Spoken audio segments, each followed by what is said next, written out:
Hey there, I'm May and welcome back to the Dark Folio. I'm so glad that you're here in our subscribers only free bonus section.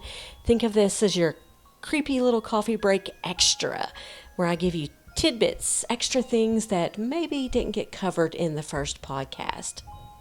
Today I want to take you back to Villisca, Iowa in 1912 to one of the most infamous true crime mysteries in American history.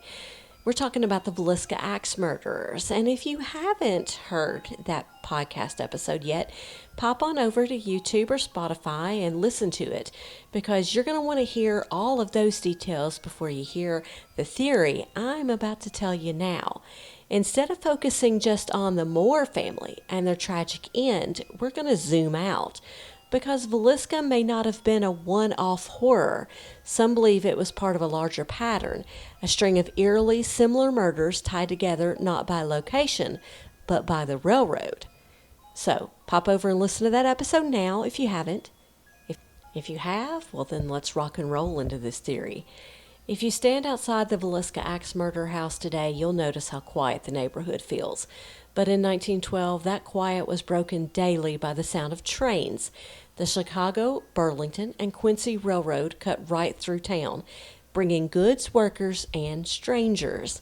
The Moore home stood only about 3 or 4 blocks from the tracks, close enough that a man could step off a midnight train, walk 5 to 10 minutes through the dark, and slip in and out without anyone noticing. That detail, the closeness to the rails, is what fueled one of the most chilling theories of the case, that Villisca wasn't an isolated nightmare, but one stop on a murderer's cross-country route. Because in 1912, 8 people were found dead, their skulls crushed with the blunt side of an axe, doors locked, mirrors covered, curtains drawn. The killer, gone. And Villisca wasn't the first. Just a year earlier, in 1911, in Monmouth, Illinois, the Dawson family of 3 was killed in their beds. The murder weapon, an axe. Their curtains, drawn. Their house, just a short walk from the tracks. In Ellsworth, Kansas, another rail town, again in 1911, a family of 5 was slaughtered with the blunt side of an axe. Again, the home sat in the shadow of the railroad. And then came Colorado Springs. In September 1911, 2 families, the Burnhams and the Waynes, were murdered in a single night. Both homes sat near the train line.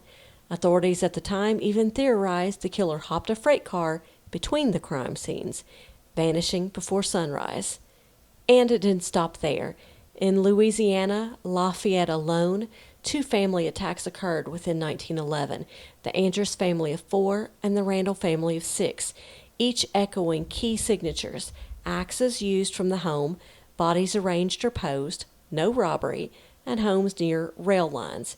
In the broader region, Acadia Parish and surrounding, there were possibly 6 more family massacres that were related to the rail lines, and those occurred in 1911 to 1912. They included those in Rain of a mom and 4 children, those in Crowley, the Byers and the Warner families, and in Lake Charles of the Brewster family. Though these Louisiana cases may not map precisely into the Midwest pattern, they do offer a grim context of traveling murderers striking the homes near rail lines in the Deep South at the time as well. In Paola, Kansas, on June 6, 1912, just days before Villisca, Rollin and Ann Hudson were killed in their sleep. The killers left behind strange consistencies: windows covered, lamps burning low, a sense of ritual in every scene, and each time the house stood within walking distance of the railroad. The killer seemed to know the timetables, slipping in and out of towns quickly. No money was usually stolen, suggesting motive wasn't robbery. Investigators at the time described it as the work of a blood-mad fiend. And here are some key points that point to a railway serial killer. The towns hit were all railroad towns, small, quiet, and vulnerable. The crimes were clustered around train schedules, often on Sunday nights when the trains ran fewer patrols and the families were home from church. The speed of escape was unmatched. A killer could step off of a train, commit his crime, and be 50 miles away by dawn. By now, the newspapers were whispering about a phantom, a man who rode the rails at night with an axe, stepping off in small towns to commit unspeakable acts before disappearing into the darkness. The theory gained traction because it explained the mystery of Villisca so neatly. The Moore family and the Stillinger girls had been murdered around midnight. Neighbors didn't notice anything unusual until the following morning. By that time, if the killer had hopped a westbound or eastbound train, he could have been 50 or even 100 miles away. Some investigators believed that the killer had slipped into the Moore home and waited. Evidence suggested a lantern had been carefully adjusted to give just enough light, and in the pantry, food was laid out as if the intruder had taken his time before the slaughter. Now, to be clear, no one was ever convicted of these murders in Villisca or in the other towns. Some names floated to the surface, like Reverend George Kelly, the wandering preacher, but nothing ever stuck. Still, when you place Villisca against the backdrop of Monmouth, Ellsworth, Colorado Springs, Paola, and Lafayette, the coincidences start to look a little like chance and more like a terrible pattern. It's entirely possible that Villisca wasn't a story of one killer and one night, but of many nights connected by steel rails and dark intent. Were these murders all the work of one man, or did multiple killers adopt a similar pattern? Some criminologists, like Bill James in The Man from the Train, argue it was one prolific serial killer who may have claimed over 100 victims.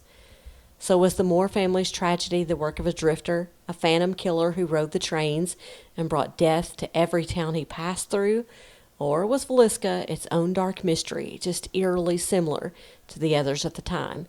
We may never know for sure, but when you stand by the old Villisca tracks at night, listening to the whistle of a passing train, it's easy to imagine footsteps in the gravel and an axe swinging in the dark.